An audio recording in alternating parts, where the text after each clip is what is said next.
Starting up school after an extended break like a Christmas holiday or vacation can seem a little bit challenging. I know that you can have the feeling of, oh, I've got to get started. We're going to be so behind.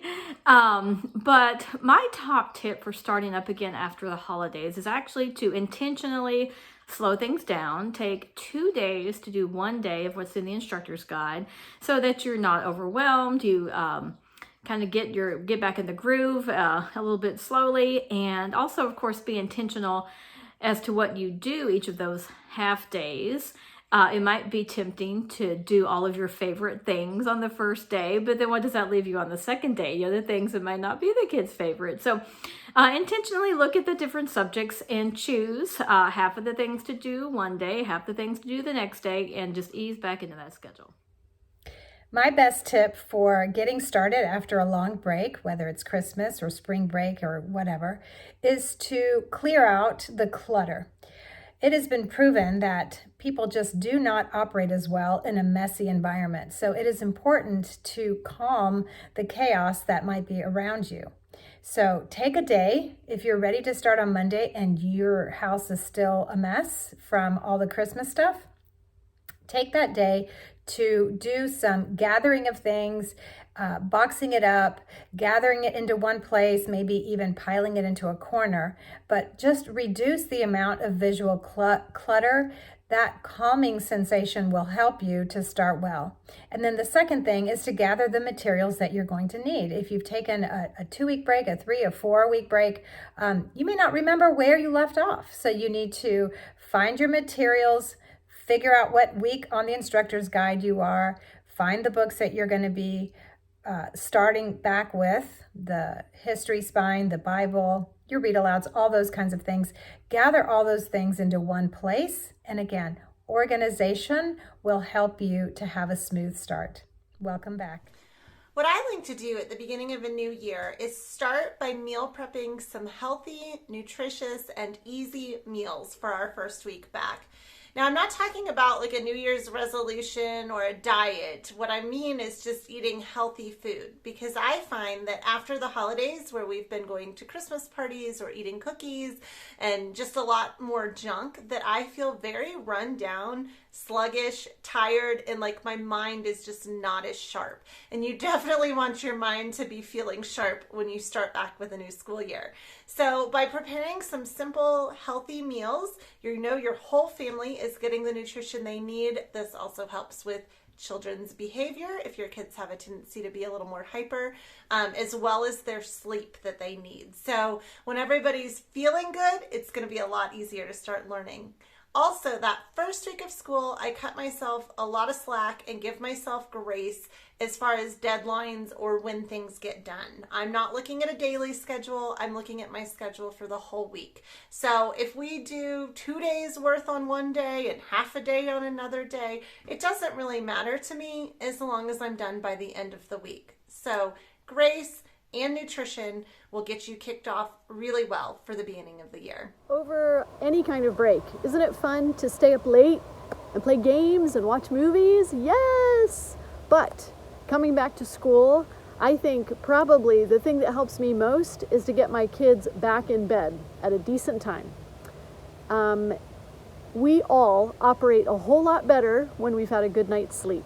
So as hard as it is, I would say to transition back into school, even off of summer break or any kind of break, being really consistent with bedtimes, even if it's a struggle, even if it's a little bit of a fight, you are doing your kids and yourself a really huge favor by making bedtime and a good night's sleep a very important part of your back to school routine.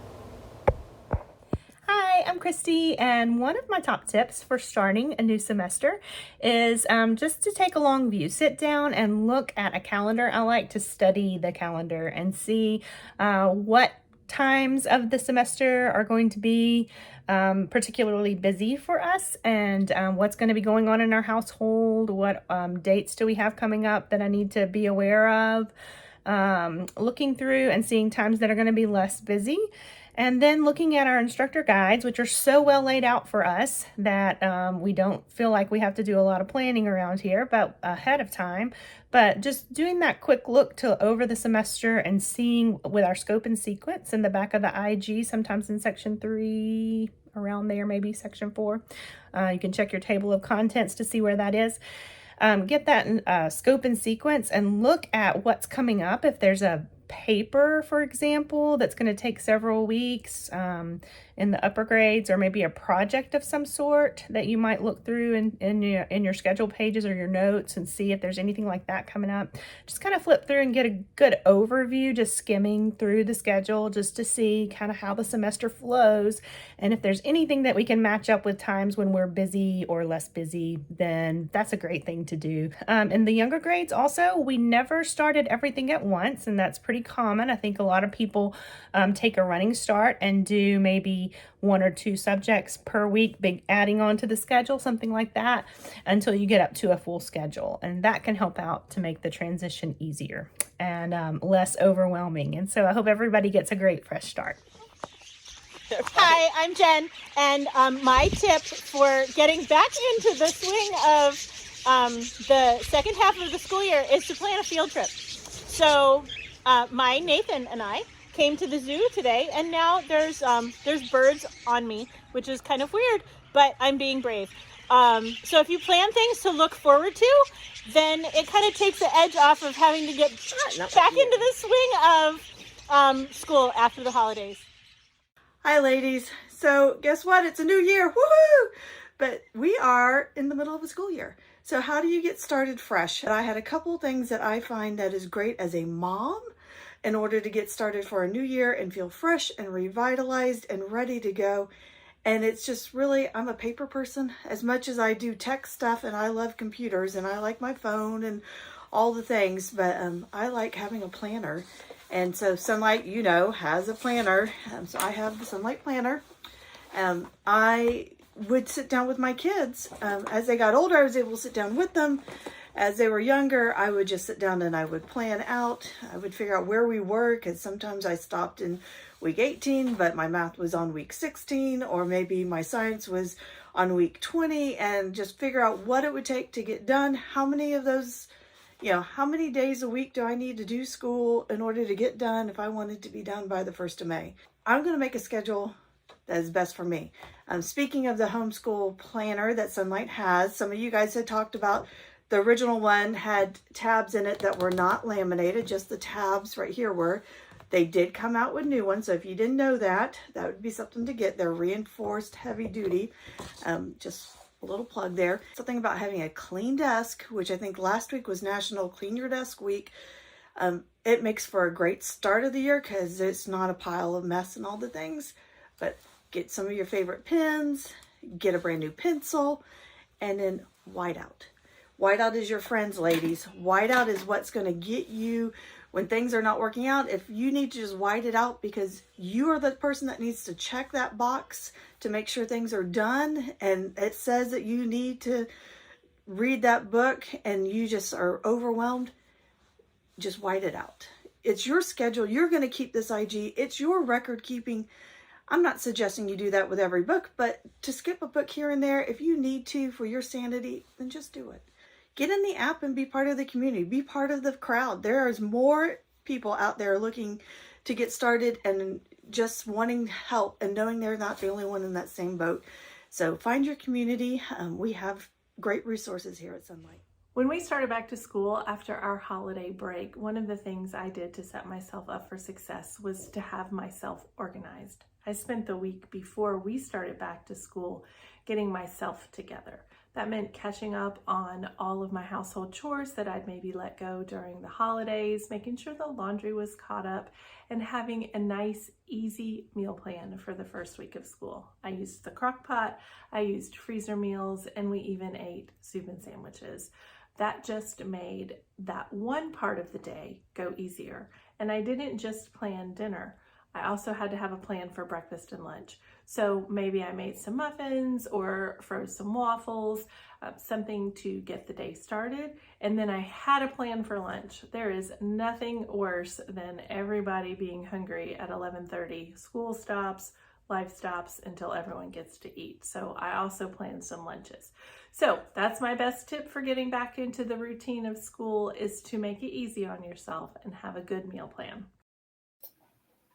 Hello, everyone. Thank you for joining us today for Homeschool Helps and Hacks, New Year Fresh Start. Ann and Sheila are getting on as well, and we're going to give you all of our tips and suggestions for getting back into the swing of things and ready to go this year. I am Sunny. I'm Sonlight's community manager and also a Sonlight mom of 2 kids. And let's see, Sheila, you're in the top corner for me, so why don't you introduce yourself next? Okay, I'm Sheila, and I have 3 kids that I've homeschooled. I'm a retired homeschool mom, and I love helping new homeschoolers. Well, thank you for being here. Ann, do you want to introduce yourself next? Sure. My name is Ann. I am still a homeschool mom. I have graduated one, and I have one still at home. She's a junior in high school. Well, thank you for being here. We also have Lisa and Jana, who you saw in the earlier video, working the chat for us as well. So whether you joined us by signing up to watch online or if you're watching in the Sonlight app, we are so happy you're here. Thank you for telling us where you're tuning in from, and make sure you drop your questions in the chat. We would love to answer what matters most to you. So please put those questions in the chat, and we'll be keeping an eye on that, answering what we can. And then Lisa and Jana will be catching anything that the ladies and I, that you're looking at can't get to today. Also, as a reminder, this is being recorded, so you'll be able to watch it again. So don't feel like you have to remember everything right now. You can come back and watch this later. So ladies, let's jump right in. I know January is the time of year when many of our international customers are starting their school year fresh. For many of us in the United States, we might be halfway through our year and took a break for the holidays, and now we're getting back to it. But sometimes this time of the year can be harder to get back in the swing of things. If you live in an area that's cold, maybe you can't get outside as much. You have that let down after all the fun of the holidays. So how do you suggest getting excited or making this fun, whether you're in the middle of the year or starting new, kind of in the middle of winter like this? Well, I'm not sure how much fun it is exactly, but in general, we always just thrived on having a routine. And honestly, as exciting as all of the holidays were and visiting family and things like that, it really did feel good to just get back to your regular routine. And so just kind of, you can celebrate that things are getting back to normal. And like I said in the little video, I'm a big proponent of a slow start, whether that be at the beginning of the school year or the end, and taking the half days to get where you're going. And I absolutely love Jen's video. That's something that I like to mention too. In the winter months when it's so crazy cold, perhaps I'm in Texas, it's been, up and down around here, but having something to look forward to, a trip to a museum, or if it's nice, like the zoo, go surround yourself with birds and have a fun day. So I mentioned trying to get the chaos under control. So that is definitely something that I would do. And I would also try to find things that would be fun. So we would often start with a read aloud because my kids just absolutely love that. So that would be a fun way to start back. We didn't start with the hard stuff. We tried to do let's start with the fun stuff. I live in the South, so in January, the weather is sometimes cold. And if it is, we have a fireplace. So we would get cozy. We'd build a fire and do our read aloud by the fire. If it was still early enough in January where we still had our tree up, we would sit under the tree, turn on the lights and enjoy that. If the weather was good, we would go outside. We might go to the park. We might meet friends up, or I would set up a play date and say, as soon as we finish our schoolwork, we can go to the park and play with whatever friend. So it is important to try and make something fun, or maybe you have a special breakfast just like you do at the beginning of the school year. If you like to kick off the school year with special breakfast or ice cream as a reward at the end of the day, if you can set them up with something to look forward to, it makes the start a little bit easier. Yeah, so I'm kind of laughing here on the inside. I live in Colorado and we got 8 inches of snow yesterday. So I do not have the warm environments that you guys had. But I know we do like to cuddle up in front of the fireplace, or, we'll plan to watch movies maybe this time of the year when we can't be outside quite as much. A lot of times you can find movies that tie into your read alouds or maybe your history books. And we like to compare, especially if it's supposed to be the same story, how similar to the book is it? And so we try to tie in things like that are fun. And we really like to kind of plow through in the wintertime so that when our weather does get nicer, then we have those opportunities to go outside. But yeah, I absolutely agree with you guys. Something fun so that your kids aren't just like, oh, now it's back to routine and we're not excited about it. And remember that you, as the homeschool teacher, oftentimes your attitude is going to set the mood for everybody. So even if I'm not excited, if I pretend like I'm excited, it's usually a little easier for my kids to get back into it as well. So we have some questions coming in. So I'm going to kind of go through these. We'll see what people are asking and start answering those. So we have someone from Chattanooga, Tennessee saying we started the first week of January, but we're 4 weeks behind. So we started earlier than usual. So I'm assuming they started earlier in the year and fell behind in the fall. Then we have somebody from Sacramento saying that she started with half days. So kind of what you suggested there, Anne, as opposed to a full day. And then Sierra said, I'm going to start homeschooling this year in Germany. When we PCS this summer with the Army. Do we base our school district rules out of Colorado or over there on post with elementary school there? We'll talk about that in a second too. Let's see. And then a few more people just feeling behind and getting back into the schedule. So when it comes to legal things, Sierra, I would encourage you to check out HSLDA and see what they have to say. That's the Homeschool Legal Defense Association. My understanding is you have to, if you leave your state for more than 30 days, you're now subject to other laws. But in the Army, I don't know. So I would check with HSLDA on that. But let's talk about that feeling of behind, whether you're starting a new school year or in the fall. If you lagged behind further than you thought you would, what do you do to get back on track? So one of the things that I did was I would get the calendar out and try to figure out, when do I want to finish by? I like to be out before public school is out so that we have a couple of weeks before the crazy hits. And so typically it was by the end of May. And so I would do some backwards math. How many weeks does that leave me? And if it is more weeks than or less weeks than I have weeks in my curriculum, then I would try to start doing some figuring. Is there something that I can trim out? Is there some extra stuff that I can cut so that I can buy me some extra time? Sometimes we would double up on reading during the day, so that way we could get 2 days in one day.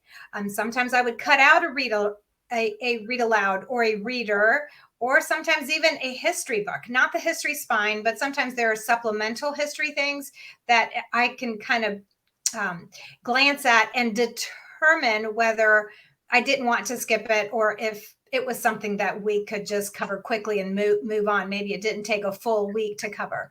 And so I would try to trim those kinds of things. Math is one of those things that is really foundational and it builds. So I wouldn't cut out too much math. Maybe if there's a lot of review stuff and I feel like my kids know that stuff, that I could trim out a day or two here or there. But remember that you are never behind. You are in control of your school. And so if you have to stop at week 29 and call it quits, and then you just pick up where you left off. Don't feel like you have to complete everything before you take your summer break. So if you start the following school year on week 30 of your math book, and then you pick up the next book after 10 more weeks, that's okay too. So don't feel the pressure of everything needs to be wrapped up by a certain date. Yeah, I agree completely. You hear it all the time from us that there really is no such thing as being behind, even if you do feel it. And so just like Sheila, I think it's great to look at your calendar and see when you want to end and go backwards from there.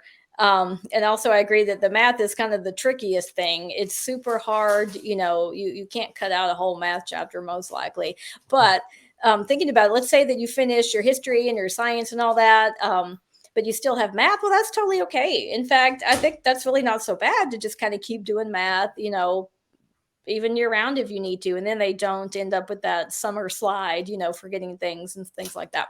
So you're in charge of your schedule. And you can just do what your family needs to do. I know that we've all cut out books. We all want to just do all of it, but you don't have to have a complete, well-rounded school year. You can save some things for the summer, and it is totally okay just to skip a book too. Yeah, and I think it's a common misconception that you have to do all 36 weeks of a Sonlight program in one school year.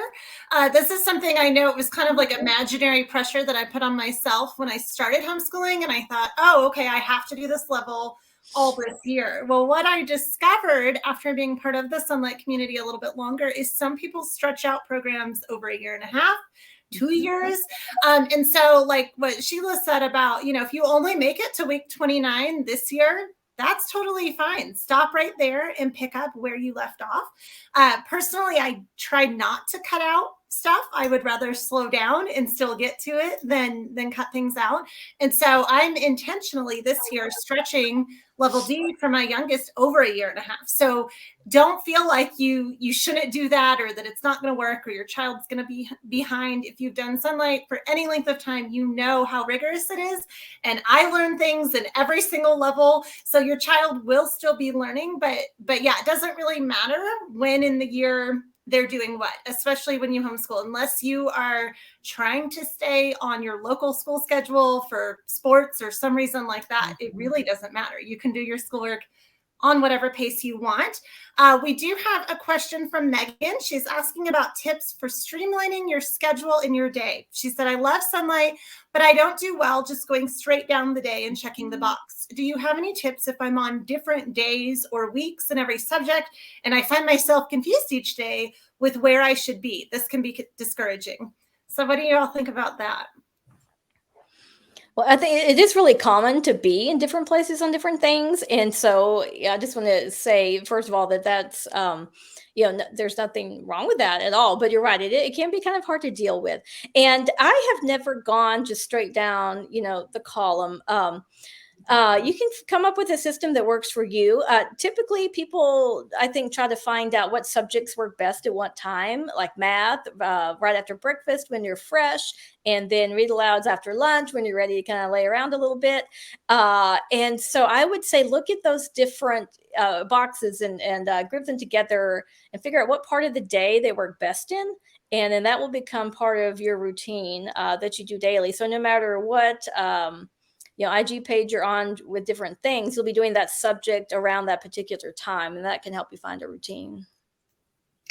Yeah, I think for me, I also never worked just vertically the whole time. I would often block schedule history and science, which means I would do Mondays and Tuesday history on Monday, and I didn't do science. And then on Tuesday, I would do Monday and Tuesday science, and I didn't do history.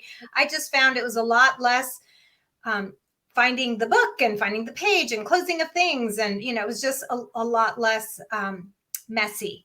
But I did find that if I got too far off, if I had multiple weeks in my working binder, I did not do well with that.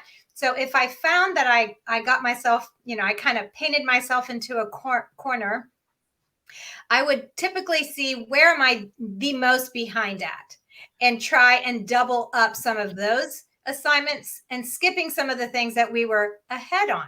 Typically, we would get ahead on read alouds because my kids love to be read to, and they would one more chapter, and I would cave, and so we would get ahead in that, and then we would fall behind on the subjects that I didn't like so much, which was science. I know, Anne, you love science, but was an area that I didn't love. So I would discipline myself to do the harder subjects that were hard for me.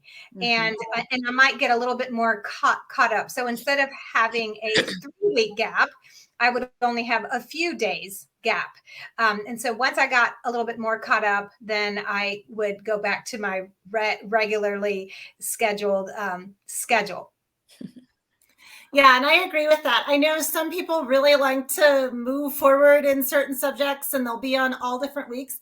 I'm a little too uptight for that. I prefer to stay on the same week for everything. So what I'll do if I find, okay, we've done all the history for this week or we've done all the read aloud for this week, then I'll move on to other subjects on my IG that I haven't checked off. So with my youngest, we only do probably 3, max of 4 subjects each day. He likes to work across as well. And so, if we started reading history, we'll just keep going till we're done with the week. But then the next day when I come back, I'm going to say, okay, what did I not do? Oh, we didn't do any language arts yesterday. We need to start with that.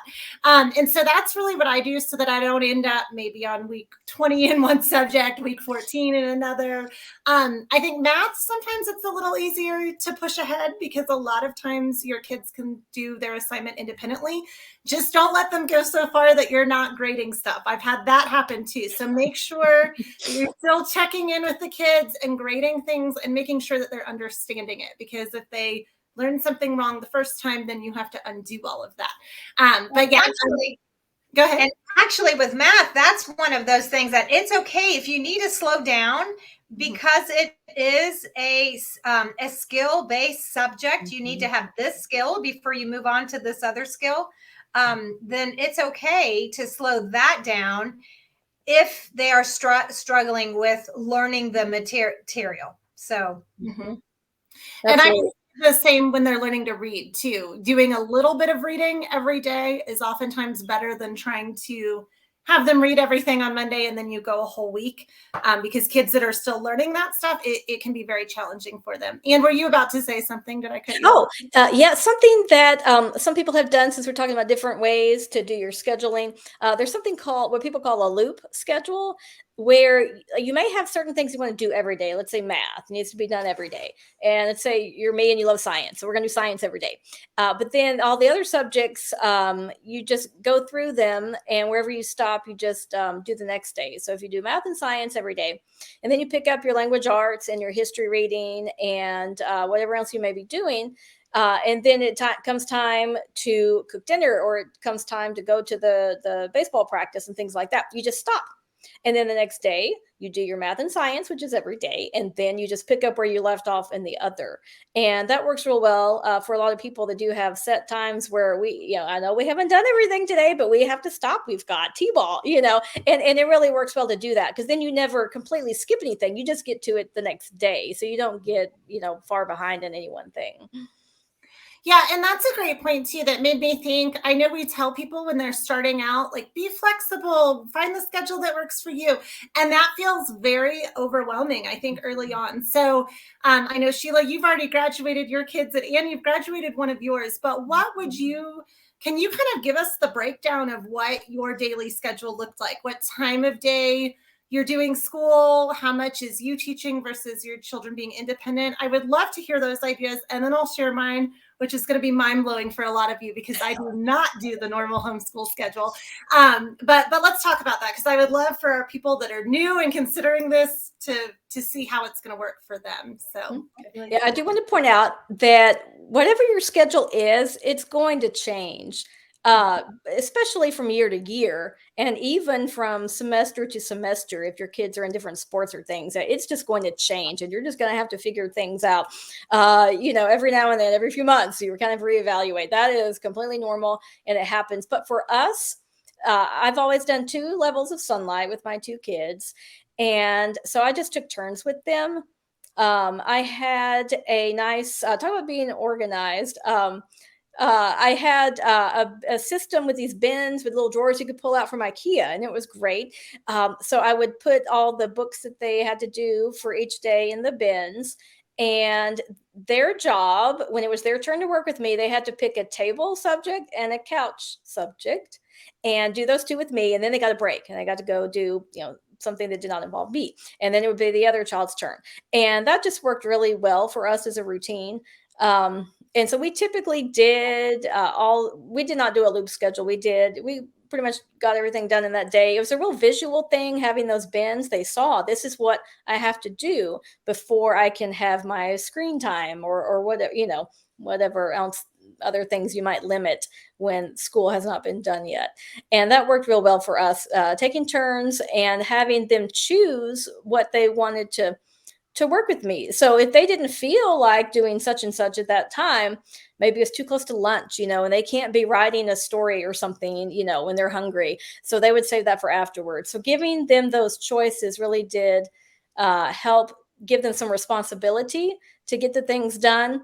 But then sometimes, you still have to have certain control. Like when math got picked last every day, and it dragged on and on and on, and your day would never end, then yeah, that kind of thing has to stop, and you've got to just insist, okay, math is first, and then go from there. So yeah, like Anne was saying, it's going to definitely change from year to year, because as your kids get older, they're going to become more independent and can do more of the work themselves. But when they're really small, when I started, I had a kindergartner, a 3-year-old, and a baby.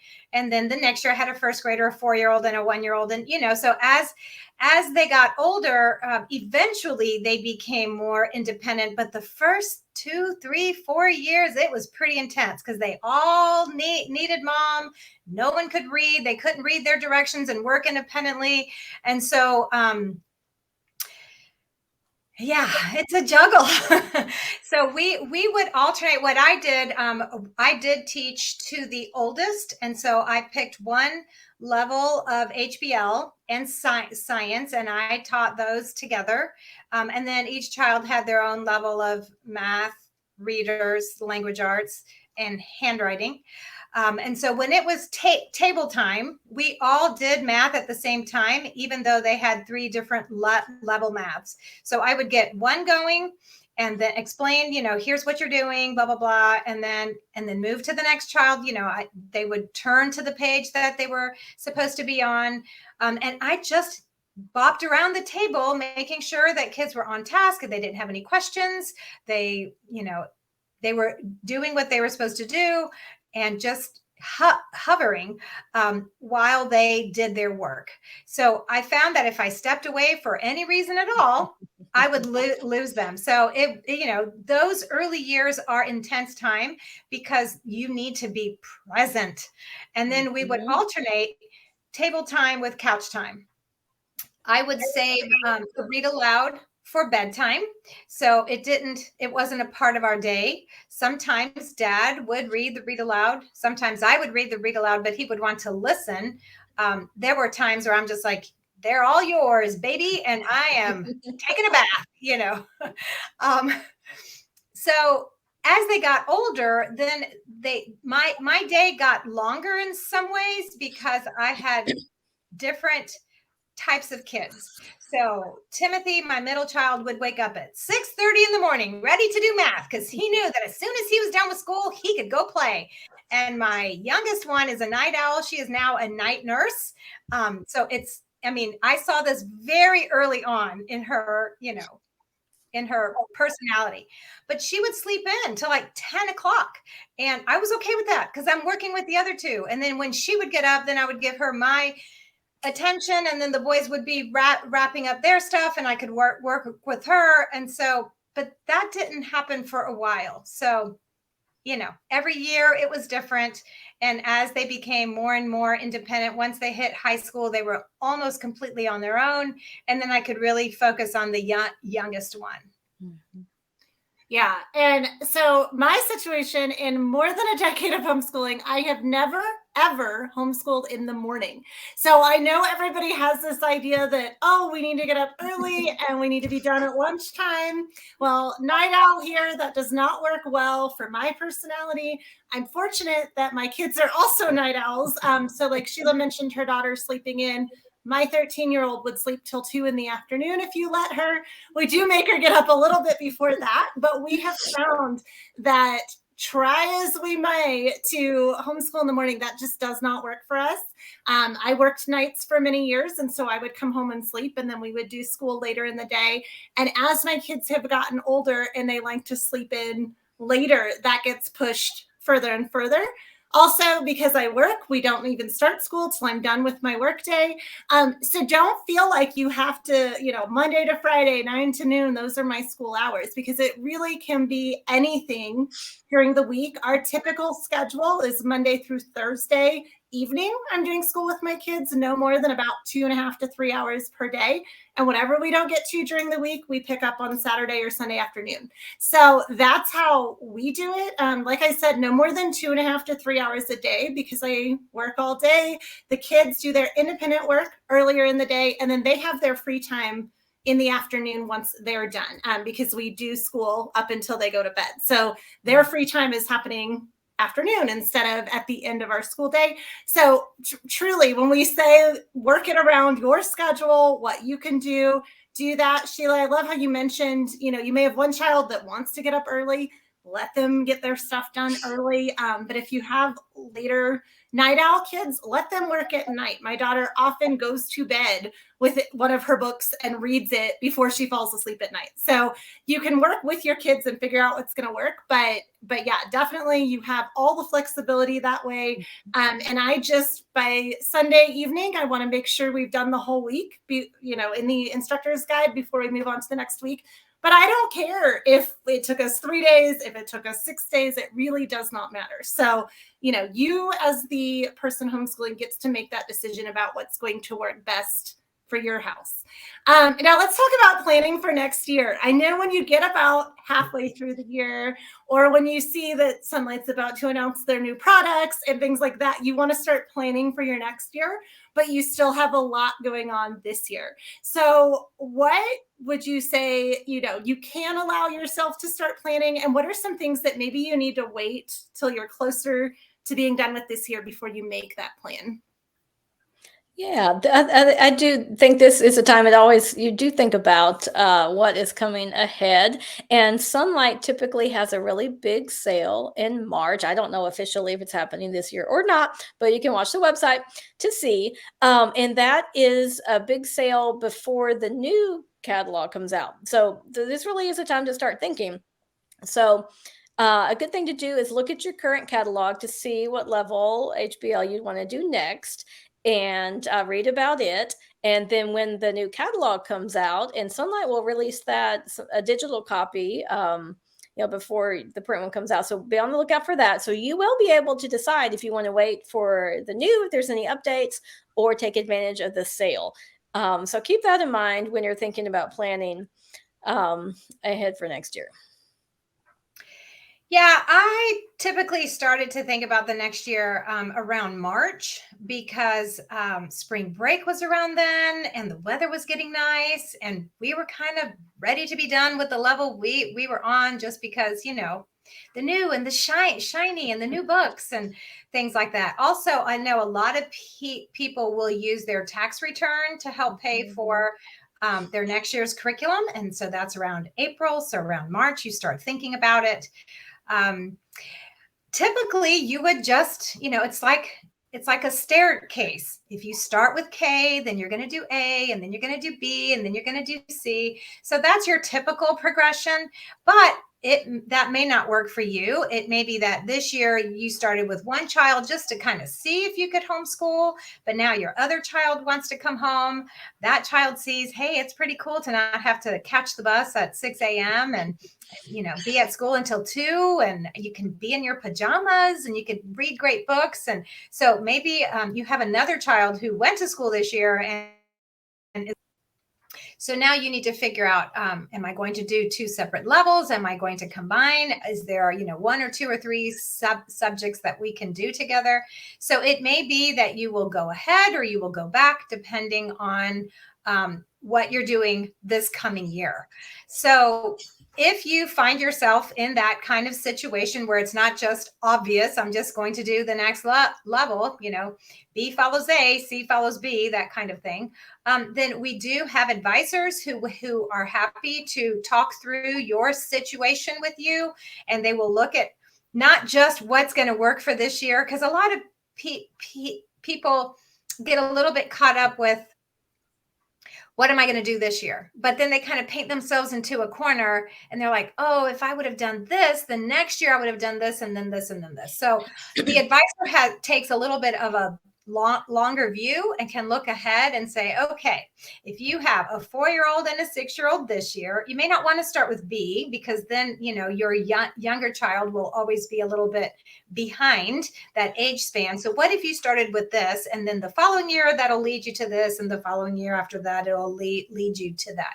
So the advisors are a great resource for you to help you kind of map out a plan that will carry you past just this next year, keeping in mind with the caveat that you can always deviate from that plan. Just because they give you a plan doesn't mean that you're stuck with that plan. If you find that your child grows by leaps and bounds and needs to skip a level of readers, or maybe tests out of math or whatever, you can reevaluate the following year and see if that original plan is going to work or not. Yeah, absolutely. And for those earlier levels, like if your child has already been in school or you've been using another curriculum and you're not sure where to place them, we do have online assessments for reading and math, language arts, all of those things as well. So if you don't have a child who's done Sonlight since forever and you're not quite sure where to place them, that's a great resource. And I love that you mentioned the advisors. For those of you who don't know, that is a free service. Go to sonlight.com/advisors and you can reach out to them and they will help you customize a plan. You brought up good points about if you have multiple children that you may want to combine down the line, or maybe if you have big age gaps, but you're trying to figure out what you can reuse for a younger student, they can help you figure out those things that you might not be thinking about right now. Another word of advice, again, from a mistake that I made in my early years, is don't plan what your child's going to be doing their sophomore, junior, senior year of high school when they're in first grade, because that probably will change. I know I used to get the Sonlight catalog and I would be so excited and, ooh, we're going to do this year and this year. And I plotted out my plan. But the further we go on, the more I realized, you know what, let's just plan 1 year ahead. The only exception to that maybe with high school, if you're worried about credits, but middle school, upper elementary school, you have a lot more flexibility there and you can change from that plan. If you find that your child's either learning at a different rate, or maybe you do have a younger student that you want to combine, or there's so many different things that can change that plan. So don't lock yourself in too much. And there are more Sonlight levels than there are years of school. So you are going to have to skip some. Do not worry about that either. We do have a question from Megan asking about tips for building independence. She has an almost 11-year-old who really wants her to be with her while she's doing school, even if she doesn't need me. And then we have Lillian asking about language arts, if it's okay to do like a twice a week block schedule, like what we mentioned for history and science, or is there anything she should consider differently there for language arts? So independence and language arts, what do you guys think?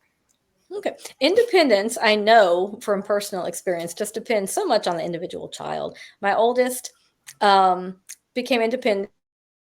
I was with him for every subject, no matter what. Before that was just his personality. He needed me there until he got to the high school levels, and we actually took 2 years to do level 100 because it was such an adjustment for him to do all the reading himself. And whereas my daughter, totally different thing. She became independent at a much younger age. I mentioned the bin system where they got to choose their books and things like that. Well, when my daughter was ready, when I was working with my son, well, she just chose to do something out of her bins as she could because she could do it independently. And that started, I never thought to take notes about these things back when it was happening. I really can't tell you about what age she was. But basically, I don't know, just from my experience, when they're ready, they're ready. And if they're like my oldest, it might not even be until they're in high school. But now he's off in college and had a great first semester. So even if they are what you might call a little clingy, that's real, it's not going to ruin them if you're by them, for much of the school day. It really, really won't. I just think so much depends on their individual personalities. So, Anne, you didn't go to college with your son and sit in class next to him? I kind of wanted to, but no, I didn't. I would love to. It'd be so fun to go back. I wonder if it's a birth order thing, because my firstborn was the same way. Mommy, sit here. Like I had to be next to him. And my middle child was like, I'm just going to take my book and go over here and do my own thing. And then my baby was like the firstborn, mommy, mommy, mommy. And so, I don't know if that's just a birth order thing, a personality thing. But I think a lot of it comes with maturity. So as they get more mature, and they can be a certain age and still be immature. Boys can be more immature than girls, but not always. So part of it is just recognizing that this is your job. Like if you're a classroom teacher, it isn't like you're going to be like, hey, I'm going to go down to the teacher's lounge while you guys are working on your math. You are expected to stay in class. So part of it is this is your job, and it's okay if you need to stay by your child. And if it's just a matter of like the ministry of presence, like you just need to be there, maybe there's something you can work on at the table with them. Maybe you need to write a letter, or you have some bookkeeping that you can work on, or, I don't know, that kind of thing. Like that you are also working alongside them. You are there. You're not in another room. You're not doing the laundry, but you are working on something so that if they have a question, you can be there. But then slowly start to wean yourself away. So, if you've explained the math lesson and they're working away and they don't need you, you can sneak out to use the bathroom. That's always a good excuse. I'll be right back. I'm going to use the bathroom. Even if you don't really have to go, you just go. And that way they are used to you, slowly, a little bit at a time, you remove yourself from their physical presence. And if you can show them, I'm going to go throw in a load of laundry. If you don't let me, you're not saying this, but if you don't let me, then you're going to do it after school. So, either I can do this now, or you can do it after you're done with your schoolwork. So just a little bit at a time, as as they become more mature and they don't need, your actual help. They just want you there. So it's just part of mentoring them, like encouraging them. You can do this. You're doing fine. I'll be right back. I'm not going anywhere. I just have to go to the bathroom. I'm just going to step into the laundry room. I'll be right back. That brings back all the memories, Sheila, because our thing with my oldest, especially with math, I just always had to be there with math, is in the kitchen. And so what I would do, I would say, I'm going to unload the dishwasher now. It's in the same room, right? And so that was my thing, unloading the dishwasher while he was in there doing his math. So I was accomplishing something, he was accomplishing something, and we were, I was present. One thing I was able to slowly develop a little bit of independence with him.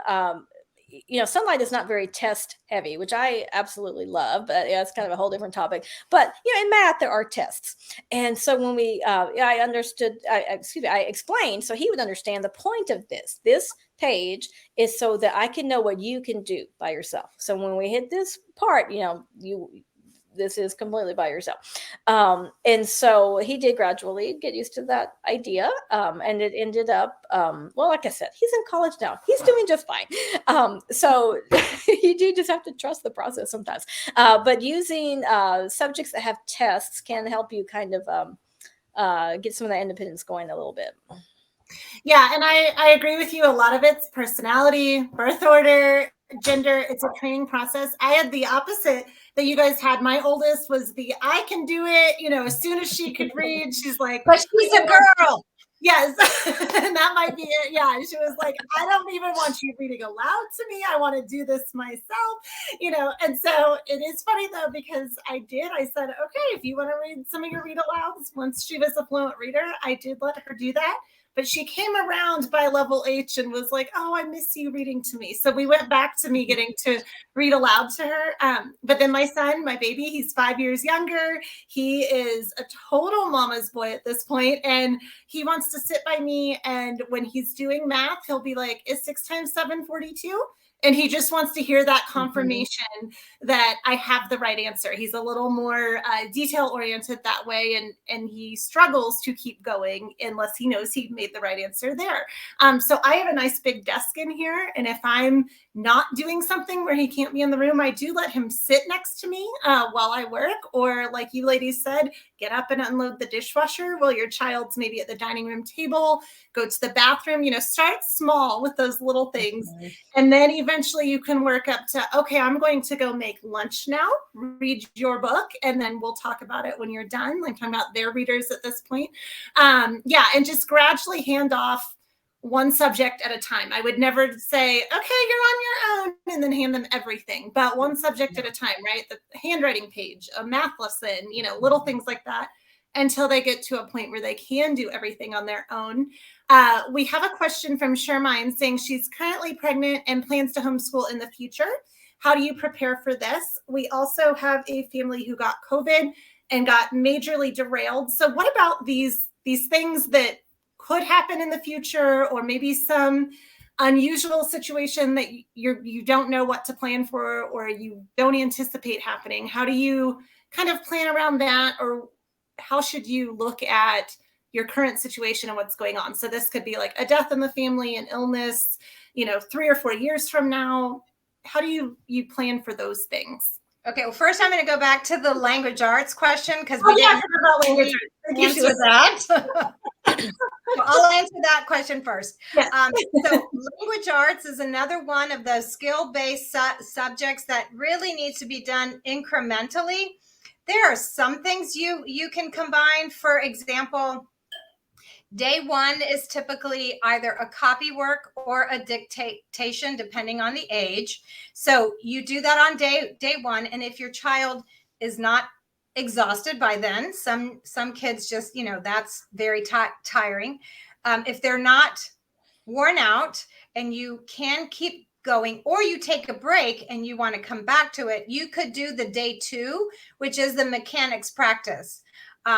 So you could double those up on, the day one and day two in one day, especially if you separate it with a break, like maybe you do science in between because it's not as intense. Day two, which is the mechanics practice, and day three, which is the pre-writing activity, can also perhaps be done together. But I discourage you from doing day 3 and day 4 together. Day 3 is the pre-writing activity and day 4 is the writing activity. And you need a break between the brainstorming part and the writing part. Like, writers need to have some distance between the first piece of the writing and the last piece of the writing. So that would be day 3 and 4, I would discourage from doing together on the same day. That's just me.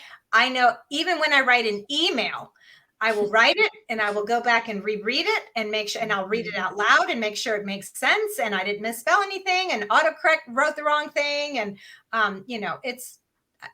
I was an English major, so I get a little bit picky with my grammar and those kinds of things, but those are skill-based subjects. And just like we would not recommend cramming 5 lessons of math in one day and calling it good for the week, I wouldn't do that with language arts either. So that's my language arts comment. And do you want to add to that? I don't have anything to add. I was going to say I had the same thing in my notes to say that the things that are more easy to do the block scheduling with are the things like history and science, where you're reading aloud and things like that. But like you said, you could do certain aspects of language arts, like you said. And of course, the other aspect of the language arts is the readers that are scheduled. And so that absolutely has to be every day, because they need to be reading a little bit every day. So yeah, I concur. Okay. Yeah, I agree with that too. We always do a little reading every day. We do usually double up on like dictation and mechanics practice because those are usually short. Sometimes my youngest, he really enjoys the creative writing more than like research paper writing. So sometimes we'll do the brainstorm and he wants to dive right in, but we do come back the next day and then we revise whatever it was that he wanted to dive into. Also, I should note for language arts, I'm still scribing for him. He's 8 years old and his thoughts are far beyond what he can actually write. So don't feel like that's a problem or your child's behind if they're struggling to physically write what they're trying to articulate. You can absolutely scribe for them to make that easier and just let them talk to you and tell you what their story is while you write it down. So that's another option for language arts as well. Sorry, I almost forgot that one. Sheila, thank you for keeping me on. Okay, but now I don't remember the question that you So asked. the other question, we have someone who is pregnant and planning to homeschool in the future. So she's at least a few years out. We also have a family that was derailed when they all got COVID last month. And so they just have not been able to get back on track. So I kind of wanted to center this question around like, what about when the unexpected happens or you're planning far enough out that the unexpected might happen? If you have like a death in the family and you're dealing with grieving, how do you let all of these external things impact your school and what do you do to stay on track during those times or those situations? So I think for the person who is pregnant, I am very proud of you. You are doing your research very early on. And actually, it's going to go by quickly because you can start homeschooling at preschool. Like, you don't have to start at kindergarten. So that's really only a few years away. So I would say familiarize yourself as much as possible with the various types of learning styles. Obviously, we are biased towards a literature-based curriculum because that's what we used and we love books and all that. So we do have a little bit of a bias. So there are other ways to teach. The traditional approach would be a textbook curriculum, which you are probably familiar with. I'm guessing that may be what you had done in school. So that's one option. There are a lot of other ones. So familiarize yourself with the various educational philosophies and the curricula that will correspond with those, and then research the ones that really speak to you. So if you don't want to do school at home, then you may want to steer away from a traditional textbook approach. Like I said, we're biased towards a literature-based curriculum. So if you are here because you are thinking, wow, this would be so cool, I get to just read books with my kids and talk about them. Awesome. In that case, we have lots and lots of resources for you on our YouTube channel.